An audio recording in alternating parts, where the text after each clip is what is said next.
this is Zane Forshee, and this is my workshop on right-hand arpeggios for Fingerstyle 360 digital magazine. For seating and positioning, you want to make sure you're at the edge of your chair, sitting up straight but not rigid, as I mentioned in my article. Your guitar is contacting 3 different points on your body: your top inner left thigh, your inner right thigh, and at the center of your chest. You also want to be careful that it's not too low, so that the neck is down here, or too vertical, like that. As I mentioned in the article, the next topic is alignment. And alignment has everything to do with where your knuckle joint is in relation to the string that finger is contacting. So for example, if I'm playing my first string, with my index finger, I want to make sure that my knuckle of my index finger is above that string. So you get a sound like this. What you want to avoid is that your knuckle drifts back like this and your finger starts to pull up vertically. You'll notice a change in the sound.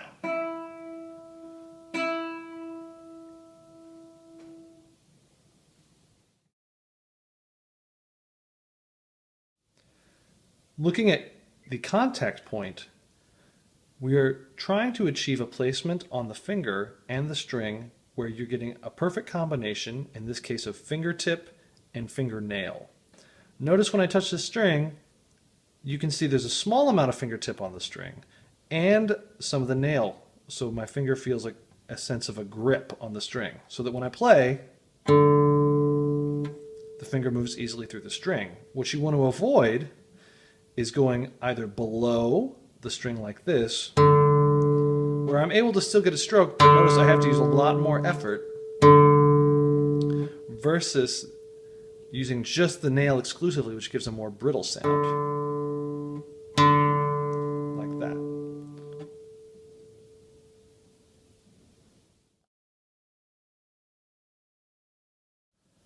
The final 2 points of my fundamental section for this workshop talk about follow-through and relaxation.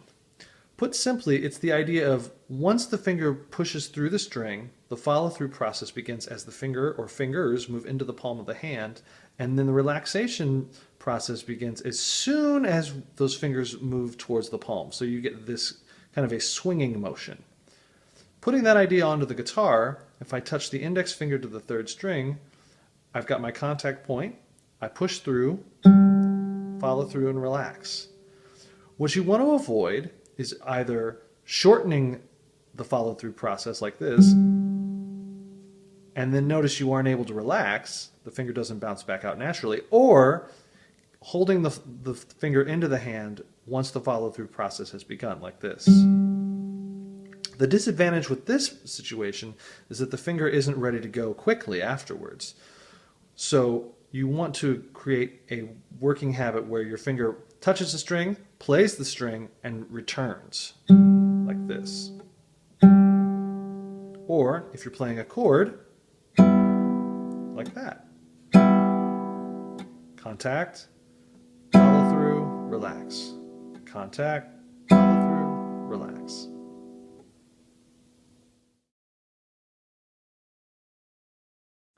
Talking about planting, there are 2 types that you're going to be involved in arpeggios.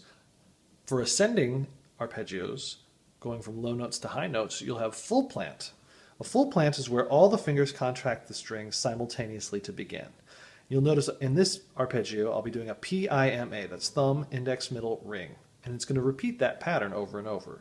Notice, when I play, all the fingers are contacting the strings to begin.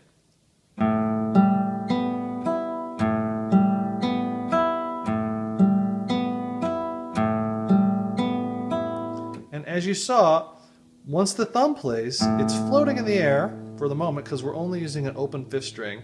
I plays, M plays. When A plays, the thumb returns. Then when the thumb plays for the 2nd time, I, M, and A drop simultaneously.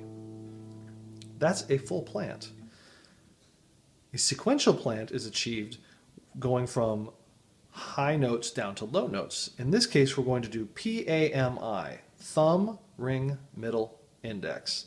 And in here you're going to notice my thumb and my ring finger contact the strings because I'm starting with my thumb.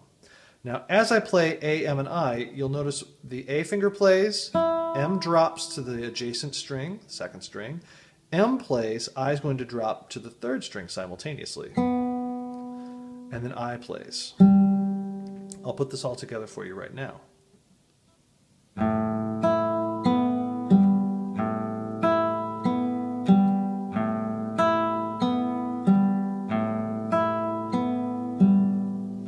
Now to look at those a little bit faster. Ascending arpeggio, P-I-M-A.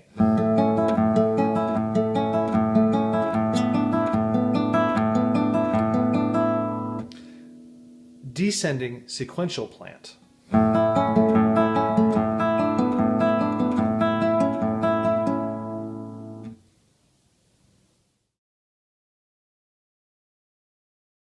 The A major chord progression I use for these arpeggio patterns is quite simple. It's using only fingers on the second and third strings, and you can use whatever finger pattern you find comfortable.